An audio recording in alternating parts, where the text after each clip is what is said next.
Sorry, I was on mute there.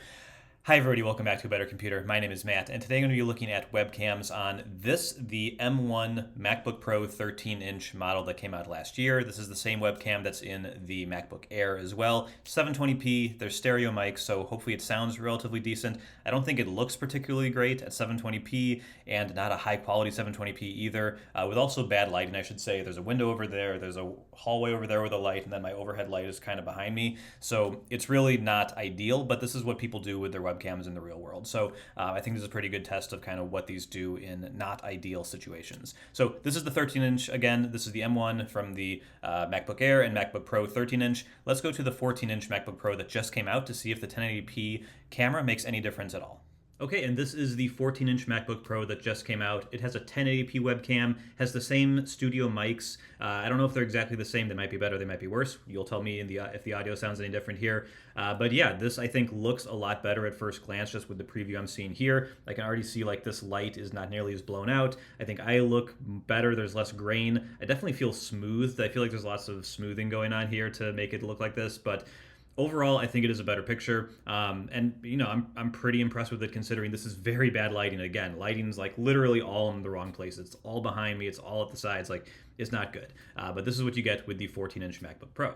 Okay, and now we have the 11-inch iPad Pro. This is the iPad Pro that came out a few months ago. It's the M1 processor. It's the latest and greatest that Apple has. Has a 1080p webcam as well, and you can kind of see one of the problems here with the iPad just fundamentally is that when it's in kind of a laptop configuration and you have it just mounted and it's just sitting there, it's going to be on its side, and that puts the camera right over here, which is not really great. It should be up here. If it was kind of at the top of the iPad, let's see if I align this. This is what it would look like, which looks a lot better, right? Like, this is a much better angle, it's much more flattering. Like, at no point is the advice ever to shoot up at somebody. You're really getting a good look at my chin right here, which I'm not super pleased with. But that's what you get with the iPad Pro. I think it looks better than the 13-inch, but I don't know if it's better or worse than the 14. We'll kind of see in the final video. You guys can kind of tell me. But yeah, I think there's a couple issues with the camera here, specifically just why is it over there? Maybe they'll change this one day, maybe they won't, but right now it's kind of an issue.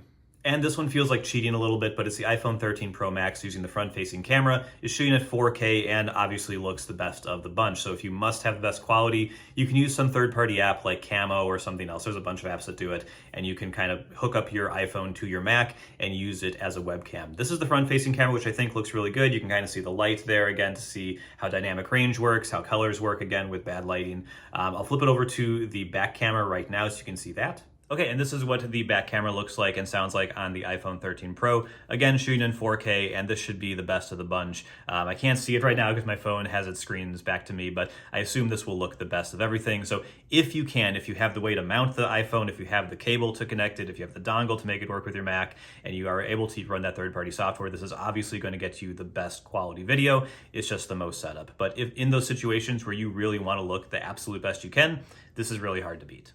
All right, and now we're back on the Canon where I feel most comfortable shooting. So that's it for today. Thank you so much for watching. Hopefully this video was helpful in kind of determining where the 14-inch and 16-inch MacBook Pros that just came out, where their 1080p webcam falls in the grand scheme of things in Apple cameras and webcams and whatever.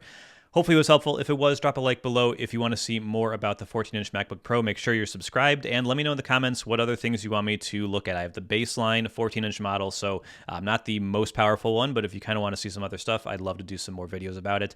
Thank you so much for watching again, and I'll see you here next time. Bye-bye.